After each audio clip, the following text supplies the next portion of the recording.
একজন বাচ্চা মেয়ে বলছে আর মন্দিরে যাব না। বলে কেন? খুব পরনিন্দা পরচর্চা করে সবাই, এই ওই করছে, ওই প্রভু ওই করছে, ওই মাতাজি ওই করছে, এই সব খালি খবর। বলছে ঠিক আছে, আর যেতে হবে না তোকে মন্দিরে, একদিন শুধু যাবি আর আমার কথা যেটা সেটা মানবে, তারপর যদি ইচ্ছে করে তাহলে আর যাবি না। বলছে কি করতে হবে? বলছে একটা পাত্র নিবি, বাটি, তার মধ্যে তেল ভরবি, আর একবার রাধা মাধবকে পরিক্রমা করবে, দেখবি যদি তেলটা পড়ে না যায়। তো পরের দিন গেছে, বাটি নিয়েছে, তেল ঢেলেছে, দিয়ে রাধা মাধবকে আর জগন্নাথকে আর গৌরী থেকে পরিক্রমা করছে যাতে পড়ে না যায়।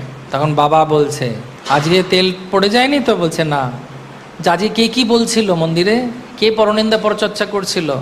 বাংলায় বলে না পিএনপিসি, পরনিন্দা পরচর্চা, কেউ করছিল? বলছে না। কেন করছিল না?